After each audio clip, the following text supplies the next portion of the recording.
Iran ने Starlink को भी बैन कर दिया है और स्टारलिंक का इस्तेमाल करने वालों को जेल होगी। ईरान को स्टारलिंक के जरिए जासूसी का शक है और ईरानी न्यूज एजेंसी ISNA के हवाले से खबर आई है। आपको बता दें, स्टारलिंक स्पेसएक्स की एक सैटेलाइट आधारित इंटरनेट सर्विस है जो हाई स्पीड से चलती है और दुनिया के दर्जनों देशों में स्टारलिंक को एक्सेस भी हासिल है, लेकिन ईरान में अब इसे बैन कर दिया गया है। तो ईरान में स्टारलिंक बैन, जासूसी का शक, क्योंकि ईरान में 20,000 स्टारलिंक कोवर्ट टर्मिनल के काम करने का शक है और स्टारलिंक कोवर्ट टर्मिनल से इजराइल को इंफॉर्मेशन भेजी जा रही थी। IRGC कमांडर की सटीक लोकेशन के जरिए जानकारी का इस्तेमाल। इजरायली हमले से कई महीने पहले टर्मिनल एक्टिवेट हो चुके थे और मोसाद ने स्टारलिंक को सिग्नल इंटेलिजेंस की तरह ही इस्तेमाल किया। ईरान का आरोप यह भी है कि ट्रंप के इशारे पर मस्क ने स्टारलिंक सर्विसेज को एक्टिवेट किया। स्टारलिंक से इजरायली सेना और मोसाद को ईरान की जानकारियां भी हासिल हुई। अब अखिलेश जी, किस लिहाज से इसे समझा जाए, जहां ईरान अब एक तरफ मोसाद एजेंट्स की गिरफ्तारी का दावा कर रहा है, दूसरी तरफ स्टारलिंक का बैन, यहां तक कि कल ही हमने खबर भी दिखाई कि किस तरीके से IAEA पर भी पूरी तरीके से बैन का फैसला लिया गया है। यानी कहीं ना कहीं ये साफ हो चुका है ईरान को कि अंदर आते ही सारे इंफॉर्मेशंस ईरान से ही मोसाद के एजेंट्स ने लीक की हैं और जरिए कई ज्यादा रहे।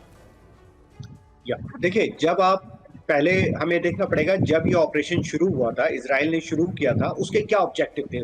बेसिकली दो मेन ऑब्जेक्टिव थे। ईरान का न्यूक्लियर प्रोग्राम को खत्म करना बिल्कुल, और रिजीम चेंज करना। रिजीम चेंज करना इसलिए भी इंपॉर्टेंट था कि जो उनकी पॉलिसीज है, वन न्यूक्लियर प्रोग्राम, दूसरा उनकी बैलिस्टिक मिसाइल प्रोग्राम, जो आपने देखा बहुत इफेक्टिव रहा। आयरन डोम जो इजराइल के पास एक सिस्टम है, एयर डिफेंस सिस्टम, वो भी उसको पूरी तरीके से नहीं रोक पाया और उसने काफी तबाही मचाई।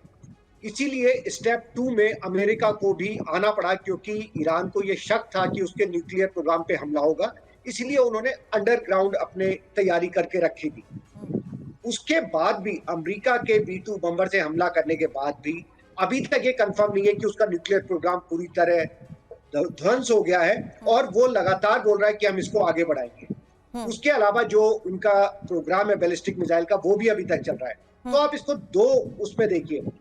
इस अटैक से पहले काफी विरोध था, जो खमनेई है, जो सुप्रीम लीडर्स हैं, क्योंकि जो उनकी विचारधारा है, तो जो प्रगतिशीलवादी लोग हैं वो उनका विरोध करते हैं। वहां पे उन्होंने एक तरह से इसको कंजर्वेटिव ईरान बना दिया। लेकिन एक सबसे बड़ी बात है कि जब किसी कंट्री पे अटैक होता है तो लोगों की विचारधारा बदल जाती है, और आज की डेट में उनके लिए सबसे बड़े जो उनके विद्रोही हैं, जो उनका टारगेट है, वो अमेरिका है, वो इजराइल है।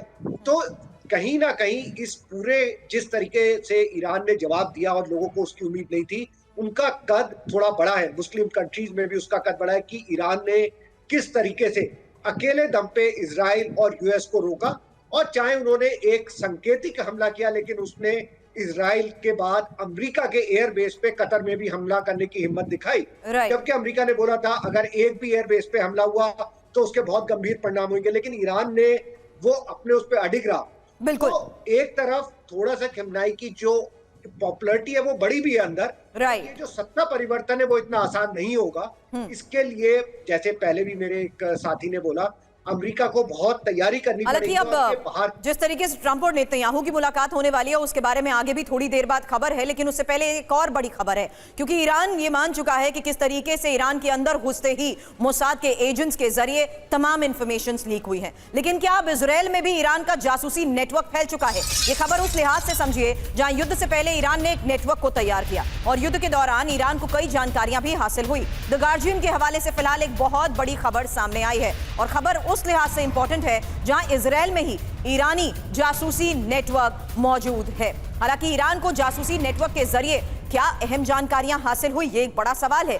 दावा यही किया जा रहा है कि इजरायली ठिकानों की संवेदनशील जानकारियां लीक हुई हैं और ईरानी बैलिस्टिक मिसाइलें सटीक निशाना लगाने में भी इसी वजह से सफल रही। जानकारी के बदले ईरान ने इजरायली नागरिकों को भुगतान किया।